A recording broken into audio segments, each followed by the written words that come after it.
예, 오늘 이제 3월의 첫 번째 주일입니다. 시간이 참 빠릅니다. 3월이면 이제 봄이죠. 전에 이제 요즘엔 뭐 그렇지 않지만 전에 저도 이제 중고등학교 다닐 때 이렇게 교복을 입을 때 이 달이 딱 바뀌면 물론 이제 춘추복을 저는 입지는 않았는데 딱 이제 바뀌면 교복이 바뀌면서 계절이 바뀌었구나 이것을 좀 이렇게 그런 시간들이 되었는데 3월 물론 뭐 날씨가 또 아직도 그렇지만 그래도 오늘 날씨가 참 너무 좋고 완전한 봄입니다. 우리 보시면 바쁜 일도 많으시고 또 해야 할 일도 많으시고 그러겠지만 우리 하나님께서 허락하신 이 계절 하나님 허락하셨죠? 우리 좀 누리실 수 있으면 좋겠습니다. 또 시간이 너무 빠르니까 또 금방 조금 있으면 또 너무 더워가지고 그러시겠죠? 좀 억지로라도 우리가 시간을 내서 바쁜 일, 급한 일, 걱정, 염려, 근심 이런 거 전부 다 좀 밀어놓으시고 하나님께서 허락하신 이 계절을 좀 누리실 수 있는 그런 시간들이 됐으면 좋겠습니다. 우리 열왕기하 7장, 8장 말씀 가지고 우리 4번에 걸쳐서 말씀 나누고 있습니다. 오늘이 이제 이 두 번째 시간입니다.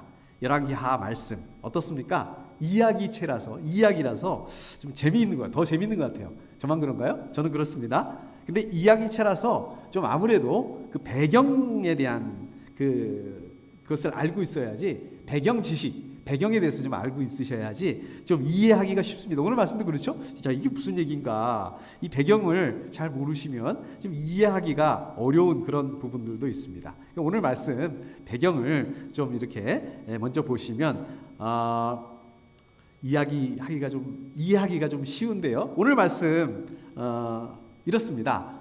오늘 말씀 이제 드라마로 얘기를 하자면 등장인물이 나오죠. 등장인물이 누가 나옵니까? 오늘 말씀 보면 엘리사가 나오고 있습니다. 엘리사가 나오죠. 그리고 또 다른 등장인물 한 여인이 나오고 있습니다. 이 여인이 누군지 나레이터가 설명을 해주죠. 보면 해설자도 이렇게 있습니다. 이 여인한테 아들이 있었는데 그 아들이 어느 날 갑자기 머리가 아프다고 그래요. 엄마 머리가 아파요 이러더니 갑자기 그날로 죽게 된 겁니다. 여인이 엘리사한테 달려가죠. 엘리사한테 달려가서 엘리사를 원망합니다. 사실 이 여인한테 애가 없었는데 이 엘리사가 애를 갖게 기도해줘서 애를 갖게 해준 그 아이잖아요. 그러니까 이제 왜 나한테 이렇게 아들을 갖게 해서 왜 이 아이가 이렇게 죽게 만드셨냐 막 그래서 이렇게 원망을 합니다. 결국 엘리사가 이 죽은 아이한테 달려오죠. 달려와서 또 이 아이를 살려냅니다. 그 말씀, 바로 그거를 말씀하고 있는 거죠. 그 사건을 얘기하고 있는 거죠. 이 여인이 수넴 여인, 이름은 알 수 없지만 수넴 지역에서 사는 여인, 그래서 수넴 여인입니다. 자, 그리고 또 누가 나옵니까? 등장인물이 게하시라는 인물이 나옵니다. 기억나시죠? 엘리사의 시종이었습니다. 그리고 또 등장인물이 한 명 더 등장합니다. 누군가요? 왕이 나옵니다. 누구죠? 이 북왕국 왕입니다. 북왕국 왕. 배경을 역시 아시면 좀 쉬운데 이 엘리사가 바로 이 북왕국 이스라엘 활동했던 했기 때문에 이 왕이 북왕국 이스라엘 왕이라는 것을 알 수가 있습니다. 자료를 찾아보니까요, 이 사람이 여호람이라는 그 왕이에요. 그리고 또 오늘 말씀 짧습니다. 6절로 짧은 이야기인데 그 안에는 7년이라는 긴 시간이 시차가 존재한다. 이것도 굉장히 특이한 말씀이기도 합니다. 자, 오늘 말씀 이렇게 좀 간단히 정리해 보면 이렇습니다. 우리 엘리사가 이 수넴 여인에게 이렇게 얘기를 하죠. 앞으로 7년 동안 이스라엘에 기근이 있을 거다. 큰 대기근이 있을 거다. 그러니까 이 기근을 피해서 이 가족들을 다 데리고 살만한 곳으로 이스라엘 떠나서 살만한 곳으로 가서 7년 동안 살다가 돌아와라. 살아라. 이제 이렇게 얘기를 합니다. 수넴 여인이 이제 엘리사의 말을 듣고 순종을 하고 블레셋이라는 곳으로 갑니다. 블레셋이라는 곳으로 가서 7년을 살죠. 그리고 이제 7년이 지났어요. 시차 7년이 이렇게 지나고 기근이 끝났습니다. 이제 진짜 기근이 끝나고 다시 집으로 돌아왔습니다. 다시 집으로 돌아왔는데 원래 살던 자기 집, 또 원래 그 일하던 농사를 짓던 땅, 뭐 이것들을 다른 사람들이 전부 다 차지하고 살고 있는 거예요. 그러니까 어떻겠습니까? 당연히 이 수넴 여인이 그랬겠죠. 이 집 이거 우리 집이고 이 땅, 이 밭 이거 우리 땅이고 우리 밭이니까 돌려주세요. 이렇게 얘기를 했겠죠. 자, 그러니까 어떻게 반응했겠습니까? 거기 살고 있는 사람들이 그래요? 그동안 저희가 신뢰가 많았습니다. 원래 주인이 오셨으니까 이제 저희가 다른 곳으로 가겠습니다. 비켜드려야죠. 라고 했을까요? 당연히 안 그랬겠죠. 아이 무슨 소리냐, 이거 7년 동안 여기가 우리가 주인 없는 집이었는데 우리가 살고 또 우리가 지금 농사를 짓고 사는 땅인데 우리가 왜 그래야 돼? 이제 이렇게 했겠죠. 그러니까 이제 결국 이 수넴 여인이 왕에게 호소를 하려고 갑니다. 쉽게 말하면 이제 우리를 식으로 말하면 재판을 신청하게 된 거죠. 그래서 재판을 신청해서 땅을 돌려달라 이제 이러기 위해서 왕한테 갔습니다. 근데 마침 그때 왕이 누구 하고 있었습니까? 게하시 하고 있었어요. 근데 그때 마침 그때 이 왕에게 이 게하시가 수넴 여인 아들, 아까 제가 말씀드렸던 죽었다 살아난 그 사건에 대해서 말을 하고 있었어요. 바로 그 순간에 이 여인이 왕 앞에 들어오게 된 거예요. 수넴 여인이 왕에게 얘기를 하죠. 제가 땅을 7년 동안 기근 있는 동안에 기근을 피해서 블레셋에서 살다 왔더니 다른 사람이 차지하고 집과 땅을 다 차지하고 돌려주질 않는다. 이걸 돌려달라고 이렇게 얘기를 하는 그 순간에 그 옆에 있던 게하시가 이 여인이 바로 그 여인입니다. 이 수넴 여인입니다. 이 여인의 아들이 죽었다가 살아난, 이 아이가 죽었다 살아난 그 아이입니다. 이렇게 얘기를 해주죠. 왕이 진짜 그래? 그래서 얘기를 들어줍니다. 그 수넴 여인의 얘기를 들어주고 그 다음에 신하를 붙여줘요. 신하를 붙여주고 그 신하에게 얘기하죠. 이 수넴 여인이 살던 원래 집, 땅, 밭 이것을 다 찾을 수 있게 해줘라. 뿐만 아니라 그동안 7년 동안 수확을 못했잖아요. 그 수확을 못한 그 부분까지 다 이 여인에게 돌려주라고 이렇게 얘기를 합니다. 이렇게 판결을 내려줍니다. 오늘 말씀 이런 말씀입니다. 자, 오늘 말씀 간단한데 조금 이렇게 디테일하게 좀 더 말씀을 나눠볼까요? 아까 말씀드렸던 것처럼 이 오늘 말씀을 오늘 이야기를 그 드라마에 비유하자면 이 드라마, 이 이야기가 시작된 근본적인 사건이라고 할까요? 이 이야기, 이 말씀을 시작하게 하는 그 출발점이 되는 사건이 하나 나오죠. 모든 것의 시발점, 출발점이 되는 사건이 하나 나오죠. 그게 뭡니까? 이게 바로 기근입니다. 기근이 뭐야? 흉년이 기근이죠. 흉년. 사실 우리는 1년만 흉년이 된다 하더라도 이게 쉬운 일이 아닙니다. 1년이 뭐예요? 뭐 몇 개월만 돼도 여기도 그렇지 않습니까? 비가 안 오게 되면은 막 그 잔디에 물 주지 마라. 뭐 이것도 잔디에 물 주는 것도 이렇게 격일로 뭐 이렇게 2, 3일 만에 한 번씩 줘야 된다. 막 이렇게 하지 않습니까? 근데 이거는 뭐 1년, 2년이 아니라 7년 동안 흉년이 들었다. 그 당시에 주업이 뭡니까? 농사잖아요. 농사인데요. 7년 동안 흉년이 들어가지고 농작물 뭡니까 이게 추수를 못해요. 농사를 망쳤다. 도대체 이게 어떻게 살 수가 있을 수 있겠습니까? 이게 얼마나 힘든 일이겠습니까? 자, 그러면 이 기근, 이 가뭄이라는 게 이게 자연재해인데 이게 어떤 일이 뭐 때문에 일어난 걸까요? 원인이 있었겠죠? 제가 지난 주 중에 한국 뉴스를 좀 우연히 봤는데 저는 이런 거 굉장히 좋아합니다. 지금 이렇게 사이언스 관련된 거 되게 좋아하는데 16,000년 전에 한반도 우리 한국에 어마어마한 한파가 있었대요. 얼마 전에 좀 추울 때 굉장히 고생하셨잖아요. 근데 한파가 하루 이틀 있던 게 아니라 한파가 200년 동안이나 계속됐다고 합니다. 그래서 이 과학자들이 한국에 와서 그 원인을 이렇게 찾아보고 이랬는데 그 이유를 찾아냈답니다. 왜 200년 동안 이렇게 긴 기간 동안 한반도에 한국 땅에 한파가 있었나? 이게 16,000전, 그러니까 그 한파가 오기 바로 직전에 어떤 일이 있었냐면 빙하기였었다고 합니다. 여러분 빙하기 아시죠? 빙하기가 굉장히 날씨가 집중적으로 추울 때잖아요. 그래서 빙하가 막 이렇게 그 북극하고 남극 같은데 빙하가 막 이렇게 생기는 그런 그 시기, 이걸 이제 빙하기라고 하잖아요. 근데 그 전에 빙하기 때 생긴 빙하가 어떤 이유인지, 이제 날씨가 어떤 이유가 아니라 이제 날씨가 따뜻해지니까 그랬겠죠. 날씨가 따뜻하니까 빙하가 이게 녹아가지고 그 빙하가 어마어마한 양이 이 바다로 이렇게 내려갔다고 합니다. 바닷물로 내려가니까 이 빙하가 찬물이 이렇게 내려가잖아요. 그게 이 한반도 그 정도까지 이렇게 내려가가지고 거기까지 내려와가지고 원래는요 이 적도에서 따뜻한 바닷물이 이렇게 위쪽으로 올라와서 이렇게 기온이 유지되는데 이 빙하가 녹은 물이 그 따뜻한 물을 못 올라오게 막아버려서 그냥 한반도 한국뿐만 아니라 아시아, 유럽 이쪽이 전체적으로 막 200년 동안 추운 그런 그 시간을 가졌다라고 이렇게 합니다. 제가 이 말씀을 왜 드리냐면 어떤 기상현상이나 어떤 일이 있을 때는 반드시 이유가 있다는 얘기예요. 원인이 있다는 말씀입니다. 자, 그러면 7년이라는 이 기근, 그 가뭄이 있는데 그 원인은 뭘까요? 자, 오늘 말씀해 보면 그 원인은, 전도사님 이거 한 번만 넘겨주세요. 이게 안 넘어가서. 네. 안 넘어갑니다. 네. 예, 1절 말씀에 보니까 주님께서 기근을 명하셨기 때문에 이렇게 말씀하고 있습니다. 그러니까 이 7년의 대기근은 단순하게 자연재해가 아니라 하나님께서 내리신 기근이었다라고 말씀하고 있는 거죠. 왜요? 왜 하나님께서 기근을 내주셨을까요? 왜 하나님께서 가뭄을 주셨을까요? 예, 이스라엘 사람들이 하나님을 떠나서 우상 숭배에 빠진 죄를 징벌하시기 위해서. 그 당시에 이스라엘, 북왕국 이스라엘을 다스리는 왕조를 오므리 왕조라고 합니다. 들어보셨나요? 이것도 역시 배경 지식이 필요한데, 우리가 성경을 읽으시다 보면 남왕국도 나오고 북왕국 이스라엘 얘기도 나오고 그렇습니다. 자, 그런데 이 남왕국은요, 남왕국 유다는 다윗, 솔로몬, 르호보암 이렇게 아들 한 왕조가 계속해서 끝까지 이어집니다. 자, 근데 이에 반해서 이 북왕조는요, 한 왕조가 아니라 여러 왕조가 들어서 있습니다. 자, 왜 이런 일이 일어났냐면, 예를 들자면 이거죠. 쿠데타가 일어나는 거예요. 쿠데타가 일어나서, 쿠데타가 일어나가지고 왕조가 바뀝니다.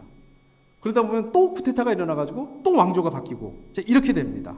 그 제가 이렇게 세 보니까요, 실제로 이렇게 한번 세 보니까 9개인가 왕조가, 북왕국 이스라엘, 우리는 하나의 나라처럼 생각하는데 사실상 9개 나라가 거기에 있었던 거예요. 제가 말은 이렇게 쉽게 하고 있는데, 그런 상황 가운데서 살고 있던 사람들, 그 일을 당하는 그 사람들을 한번 생각해 보십시오. 어떻을까요? 정말 진저리가 난다. 진저리가 나. 이거 뭐 자꾸 자고 나면 왕이 바뀌고 나라가 바뀌고 완전히 그 혼란스러운 그 상황 그 자체였었죠. 오므리 왕조. 이 오므리가 뭔 얘기냐? 이거 오므리가 뭐냐면 사람 이름이에요. 그러니까 그 오므리 왕조를 시작한 사람이 오므리라서 오므리 왕조라는 말을 씁니다. 이 오므리라는 사람도요, 원래 왕이 아니라 장군이었습니다. 장군이었는데 쿠데타를 일으켰어요. 그래서 왕조를 세웁니다. 그래서 왕이 됩니다. 그리고 그 오므리의 아들이 누군지 아세요? 아합 왕이죠. 되게 유명한 사람. 아합 왕 기억나시나요? 엘리야하고 막 대결을 벌이고, 그다음에 또 그 선지자 엘리야를 죽이려고 했던 그 왕이 아합 왕이죠. 아합 왕의 부인 이세벨, 되게 유명한 사람이죠. 정말 가장 우상 숭배가, 이스라엘 역사상 가장 우상 숭배가 심했던, 성행하던 때, 그것이 바로 그 아합 왕 때였잖아요. 근데요, 오늘 말씀에 나오는 왕이 누구라고 그랬죠? 여호람이라고 그랬죠? 여호람이 바로 아합 왕의 손자입니다. 그러니까 어떻겠습니까? 그 당시 시절, 그냥 뭐 제가 말씀 안 드리더라도 그냥 아주 그냥 그 우상 숭배가 굉장히 있었던 그런 시대입니다. 그런데 이 오므리 왕조에 들어서 정치적으로 굉장히 안정을 되찾습니다. 그냥 내치가 안정이 되고요. 더 이상 쿠데타가 못 일어나게 이렇게 막아서 쿠데타도 안 일어나고요. 자, 이렇게 내치가 안정이 되니까 그래도 안 넘어가는데요. 전사님이 이따가 좀 넘겨주셔야 되겠어요. 예. 외교, 경제, 사회, 문화, 아주 먹고 살기 좋은 그 북왕국 이스라엘의 이런 면에서 보면 굉장히 전성기가 됩니다. 이스라엘 백성들에게 최고 인기 있는 그 왕조가 바로 이 오므리 왕조이기도 합니다. 그런데 영적으로는 아까 말씀드렸던 것처럼 정말 최악의 시기였다. 이 우상 숭배가 최고조에 이르게 되었습니다. 사람들은 하나님이 아니라 바알, 여러분 많이 들어보셨죠? 바알, 아세라 이런 우상들을 섬기던 시대였습니다. 결국 하나님께서 7년 동안 대기근을 내리게 하셨다. 감이 오시나요? 7년, 7일, 이건 완전 숫자지 않습니까? 완전수예요. 그러니까 이스라엘 땅에 7년 동안의 기근이 있을 것이다. 앞으로 있을 기근이 완전하게 얼마나 견디기 힘든 아주 극심한 기근이라는 것을 암시합니다. 여러분 그 지금 엘리사 시대, 저도 헷갈려요. 엘리사 시대 앞에 엘리야 시대에도 기근이 있었습니다. 아방 시대 기근이 있었습니다. 그때 몇 년 기근인지 기억나시나요? 3년 반이에요. 3년 반인데 이제 7년의 기근이 있을 것이다. 2배가 됩니다. 그게 이 얘기는 무슨 말씀입니까? 엘리야 때, 아합 왕 때 사람들이 막 타락하고 우상 숭배를 하고 그랬는데 이게 엘리사 시대로 왔을 때 어떻게 됐다고요? 이게 개선이 되고 좋아진 게 아니라 더 심해지고 있다. 이 사실을 암시하고 있는 것입니다. 여러분 한번 수넴 여인 입장으로 한번 돌아와 보겠습니다. 수넴 여인 입장에서 돌아와서 지금 엘리사가 그러는 거예요. 앞으로 7년 동안 기근이 있을 거다. 그러니까 가족을 데리고 살 만한 곳으로 가서 이민을 가든지 이사를 가든지 가서 7년 동안 살아라. 생각해 보십시오. 아무리 죽은 아들을 살려준 엘리사가 한 말이에요. 엘리사가 한 말이라는 얘기는 무슨 말입니까? 당연히 하나님의 말씀입니다. 아무리 하나님의 말씀이라고 그래도 그렇지 이 말씀에 순종한다? 이게 쉽게 결정할 수 있는 상황이 아닙니다. 일단 아직 기근이 일어나지 않았어요. 아무 일도 일어나지 않았어요. 발등에 불이 떨어지지 않았습니다. 그런데 생각해 보세요. 어디로 갈까요? 어디로 갈 걸 얘기를 안 해주는 거예요. 그 다음에 어디로 간다라는 곳이 정해진다 하더라도 아니 거기는 기근이 안 들까요? 거기는 괜찮을까요? 거기도 기근이 들지 말라는 그런 보장이 없어요.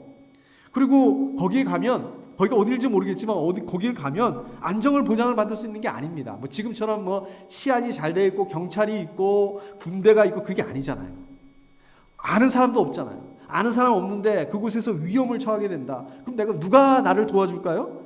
없어요. 그거보다 더 결정적인 거는 자 고향을 떠납니다. 고향을 떠났는데 집 땅 다 놔두고 떠났는데 우리가 떠난 다음에 뭐 누가 와가지고 거기를 차지하고 살게 된다. 그럼 그걸 돌려받을 수 있는 방법이 없는 거예요. 자, 그럼에도 불구하고 수넴 여인은 어떻습니까? 이 하나님의 말씀에 순종해서 블레셋으로 떠나서 7년 동안 살 수 있었다. 그 얘기는 무슨 말씀입니까? 하나님을 신뢰했기 때문이다. 또 엘리사의 말을 신뢰했기 때문이라는 말씀입니다. 자, 그렇다면 이 수넴 여인이 어떻게 이렇게 하나님의 말씀 또 이것을 신뢰할 수 있을까요? 이분 믿음이 굉장히 좋아서 신학을 공부하고 지식적으로 이론적으로 하나님의 말씀 많이 알았기 때문에 그랬을까요? 아닙니다. 이 여인 아까도 말씀드렸던 것처럼 이 수넴 여인에게 있어서 죽은 아들을 살리게 됐던 사건 그것은 하나님을 신뢰할 수 있도록 만드는 힘이 됐습니다. 자 이렇게 그것을 돌이켜보니까 하나님이 이런 분이시구나. 그것을 믿고 하나님을 신뢰하고 결단할 수 있는 힘을 가지게 됐다는 말씀입니다. 여러분들도 마찬가지 아닐까요? 여러분들 하나님을 신뢰할 때 어떻게 됩니까? 하나님 어떤 분이시구나. 그렇지. 하나님 어떻게 나한테 하셨구나. 우리가 이것을 돌아보게 될 때 우리 하나님을 신뢰할 수 있게 된다는 말씀입니다. 자, 여러분들 하나님을 믿고 신뢰하는 거 이게 왜 중요할까요? 이게 나하고 무슨 상관이야? 하나님을 신뢰한다. 이것은 저와 여러분들의 문제를 해결해 주는 열쇠와도 같은 것입니다. 여러분 한번 생각해 보십시오. 우리가 집에 들어가려고 하는데요. 열쇠 없어요. 문이 잠겨 있습니다. 어떻습니까? 어떻게 됩니까? 문 못 열죠. 들어갈 수가 없습니다. 열쇠를 가지고 있지 않다면 문을 열 수가 없기 때문에 열쇠를 가지고 있는 사람이 올 때까지 기다려야 됩니다. 우리 교회의 문도 그렇습니다. 우리 주일날은요 문이 다 열려 있죠. 언락 상태로 놔두는데요. 주중에는 이거 락을 해놓습니다. 락을 해놨다는 건 무슨 얘기냐면요. 안에 있을 땐 괜찮아요. 안에서 바깥으로 나갈 때는 괜찮아요. 근데 나가면 다시 들어올 수가 없습니다. 열쇠가 없으면 다시 들어올 수 없습니다. 그래가지고 제가 평소에 이렇게 사무실에 있다가 나갈 일이 있으면 반드시 열쇠를 가지고 가야 돼요. 저도 요즘에는 정신이 좀 깜빡깜빡하고 좀 정신이 망해가지고 항상 나가기 전에 이 주머니에 열쇠가 들어있지? 이렇게 열쇠를 꼭 확인을 합니다. 근데 이건 뭐 한 번 확인해도 안 되고 나가기 전에 뭐 2번, 3번 이렇게 확인을 하고 나가게 됩니다. 그런데 그 며칠 전에 한 몇 달 된 것 같습니다. 좀 급한 일이 있어가지고 나가면서 왼손으로 이게 문을 열고 오른쪽으로 문을 열고 문을 이렇게 놨어요. 그러니까 문이 닫혔잖아요. 문이 닫히는 그 순간에 오른쪽으로 확인을 해보니까 열쇠가 없네. 그 열쇠가 없다는 걸 아는 순간에 문이 확 닫혀버리고 만 거예요. 순간적으로 이 정신이 없는 겁니다. 이거 빨리 가야 되는데 열쇠가 없으니까 차 시동도 못 걸죠. 이거 어떡하지? 이게 꿈이었으면 좋겠다. 순간적으로 이게 꿈이 맞지? 이거 꿈이지? 그렇지 않습니까? 우리 꿈꾸다 보면 좀 이렇게 그런 황당한 일이 일어나고 그러지 않습니까? 꿈이 아니더라고요. 다행히 제가 전화기를 가지고 나왔는데 야, 이 전화할 사람이 없는 거예요. 저희 집 사람이 집에 있기는 한데 제가 전화를 해봤자 차를 제가 가져왔으니 저희 집 사람이 저한테 올 수도 없고, 또 우리 임승환 목사님한테 전화를 하자니 집은 가까운데 아시다시피 우리 임승환 목사님 출장이 많으셔가지고 그 시간에 아마 집에 없을 것 같고, 또 우리 전사님한테 전화를 하자고 하니 아마 그 시간에 일하고 있을 것 같고, 또 일을 안 한다 하더라도 집에서 오려면 1시간 이상 기다려야 되는데 이게 안 될 것 같고, 또 우리 그 담임 목사님, 미국 교회 담임 목사님한테 전화를 한다 하자니 또 이것도 또 좀 부탁하기도 정말 그렇고, 그냥 아무 생각이 없더라고요. 앞이 노래졌습니다. 그래서 혹시나 하는 마음으로 우리 임성환 목사님한테 전화를 이렇게 드렸는데, 야, 그날따라 목사님 집에 있는 거예요, 그 시간에. 그래서 저한테 달려와서 이렇게 문을 열어주더라고요. 제가 혹시나 싶어가지고 그 드라마에서 봤던 것처럼 이렇게 뭐 철사를 가지고 이렇게 한번 열어볼까, 뭘 해가지고 열어볼까 다 해봤는데 이게 안 되더라고요. 근데 임성환 목사님 열쇠를 가져와서 열쇠를 확 열어주는데 문이 착 열리는 겁니다. 여러분, 너무 당연한 얘기죠? 제가 너무 당연한 얘기를 하고 있죠? 너무 당연한데요, 이게 진리입니다. 잠긴 문 열쇠로 열어야만 열릴 수가 있는 것입니다. 여러분, 바로 이겁니다. 여러분들이 세상을 살아가다 보면 여러 가지 잠긴 문과 같은 그런 상황들을 만나게 되죠. 어떻습니까? 예를 들자면 우리 비즈니스가 그럴 수 있고요, 또 우리 가정에 그러한 잠긴 문들이 있을 수가 있어요. 우리 아이들과의 관계, 또 우리 남편, 또 아내 문제, 경제적으로 잠긴 문을 만날 수도 있습니다. 또 건강 때문에 잠긴 문을 만날 수 있고요, 우리 교회도 마찬가지고요. 제가 그랬던 것처럼 정말 그런 잠긴 문을 만나게 되면 답답하고 당황스럽고 좌절할 수 있고 실망할 수 있고 그렇습니다. 그런데 우리는 좌절하거나 실망할 필요가 없다는 거예요. 아까 제 경우처럼 하나님 분명히 이 잠긴 문을 열 수 있도록 열쇠를 예비해 두셨기 때문에 그렇습니다. 우리 임 목사님을 통해서 문을 열 수 있게 해주셨던 것처럼 정말 생각지 못했던 사람을 하나님 보내주시고, 또 정말 생각지 못한 그 상황을, 예비하신 상황을 통해서 하나님 열쇠를 얻을 수 있게 하신다는 것입니다. 여러분, 중요한 게 뭘까요? 중요한 것은 오늘 말씀에서 이 수넴 여인처럼 하나님을 신뢰하는 거예요. 아유, 하나님 신뢰하고 싶어요. 저 하나님 신뢰합니다. 어떻게 하는 게 하나님 신뢰하는 건가요? 어떻게 하나님을 신뢰할 수 있을까요? 어떻게 하나님 신뢰할 수? 여러분, 어떻게 했습니까?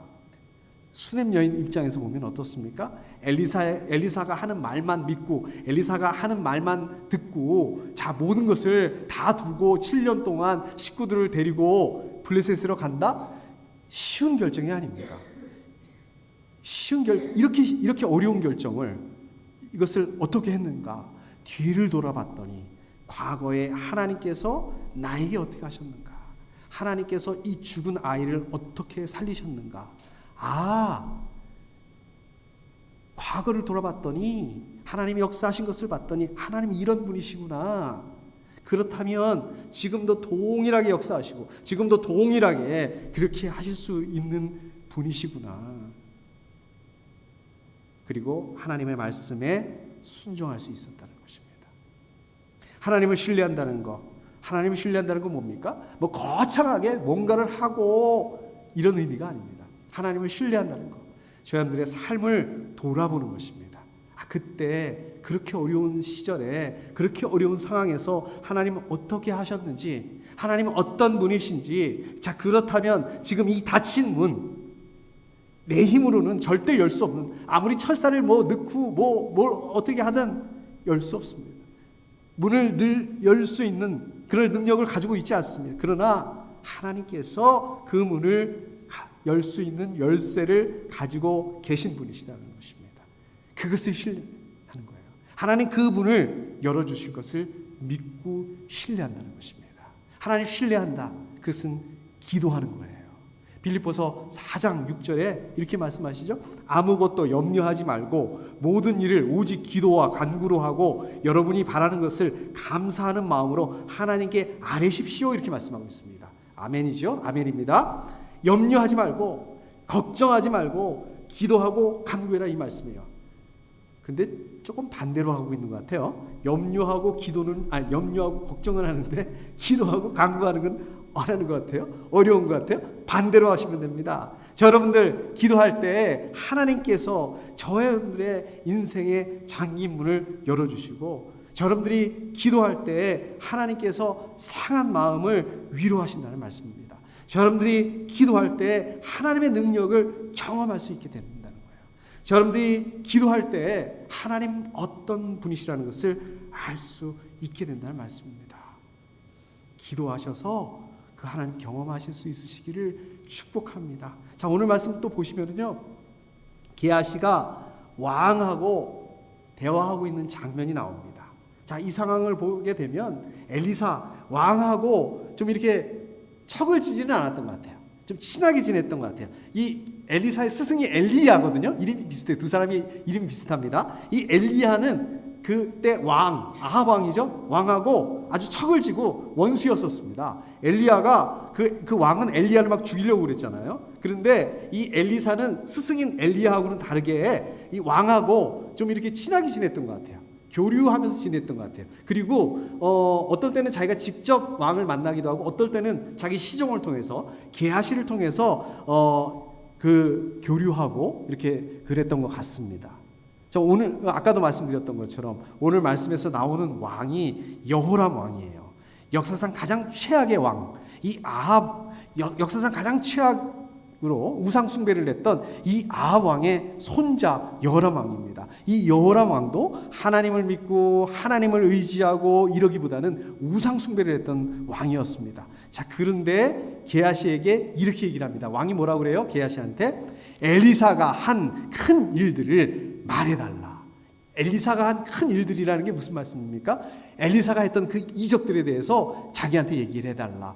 그러니까 엘리사가 이적 때문에 유명세를 타고 있었던 것 같아요. 이 이스라엘에서 왕도 엘리사에 대한 그 소문을 듣고 궁금해했던 것 같습니다. 자기는 비록 하나님을 믿지 않지만 이 엘리사가 행했던 그 이적들에 대해서 얘기를 해달라, 관심을 갖고 있는 것 같습니다. 그래서 게하시가 그 수넴 여인 아들, 죽었던 아들 살렸던 그 얘기를 하고 있는데, 바로 그때 수넴 여인이 왕을 찾아와서 자기 땅, 자기 집을 찾아달라고 이렇게 얘기를 해요.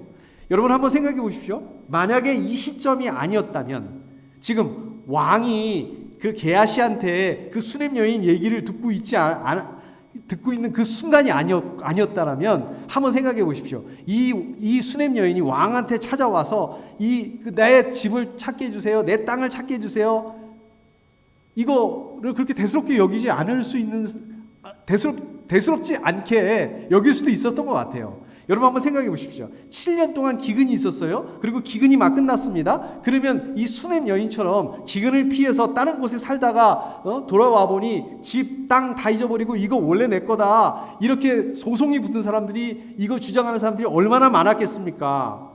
이 수넴 여인과 같은 그런 경우가 얼마나 많았겠습니까? 자, 그랬다라면 이 수넴 여인이 그 요청하는 그 왕의 입장에서는 그렇게 큰 문제가 아니잖아요. 뭐 나라가 망하고 살리고 죽고 사는 그런 문제가 아니잖아요. 그렇다면 그냥 그 중에 많은 그 소송 중에 하나였다면 그냥 이 수넴 여인의 그 요청 묵살해 버릴 수도 있는 그런 거 아니겠습니까?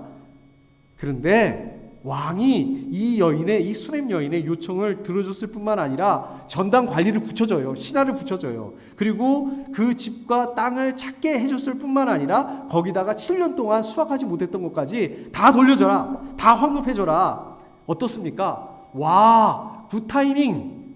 진짜 기가 막히네, 타이밍. 정말 우연히 대단하네, 정말 운이 좋았네 이 여인. 아마 이렇게 얘기할 수 있을 것입니다. 근데 사실 이게 운이 좋아서 라기보다는 어떻습니까? 하나님께서 수넴 여인이 왕에게 나아가는 그 타이밍, 그리고 왕하고 게하시가 수넴 여인에 대해서 이야기하는 이 타이밍, 하나님께서 맞추셨다는 거예요. 왕이 이 수넴 여인의 호소를 들어줄 수밖에 없게, 그래서 들어줄 수밖에 없게 그렇게 섭리하셨다는 말씀입니다. 그렇게 보면 어떻습니까? 이것은 우연이 아니고 필연이다. 여러분 어떻습니까? 뭐 이거는 여기서부터 여기까지는 딱 우연이고 여기서부터 여기까지는 딱 필연이고 이게 사실 상대적이에요. 그렇기 때문에 뭐 이거는 우연이다, 이거는 필연이다 이렇게 이게 한마디로 말할 수가 없습니다. 이렇게 정의를 내릴 수가 없습니다. 그런데 우리 하나님 믿지 않는 사람들은 어떻습니까? 모든 게 다 우연이죠. 왜? 하나님의 섭리를 인정하지 않기 때문에. 원인이 없는 결과다. 그러니까 어떻습니까? 우리 하나님 믿지 않는 사람들은 원인이 어떻게 됐든 과정이 어떻게 됐든 결과만 좋으면 된다. 결과를 굉장히 우선시하는 거예요. 운을 믿고 운을 따라서 살고 그렇습니다. 그러나 하나님을 믿는 저 여러분들, 우리 그리스도인들은 달라야 됩니다. 모든 일들이 하나님의 섭리 아래서 이루어진다. 자, 그렇기 때문에 우리는 어떻습니까? 우연이 아니라 필연만 존재한다. 여러분들 머리털 하나까지도 세신 받으신 하나님, 여러분들 눈동자같이 지키시고 모든 일에 간섭하시는 하나님 때문에 우연이 아니라 필연이 될 수밖에 없습니다. 우리 마태복음 10장 29절에 예수님 이렇게 말씀하시죠. 참새 2마리가 한 양에 팔리지 않느냐. 그러나 그 가운데서 하나라도 너희 아버지께서 허락하지 않으시면 땅에 떨어지지 않을 것이다. 아멘. 예, 참새 한 양에 팔린다. 한 양이 얼마인지는 모르겠지만 굉장히 값어치 없는 미미한 존재. 그러나 이러한 미미한 존재도 하나님께서 허락하지 않으시면 땅에 떨어지지 않는다. 맞습니다.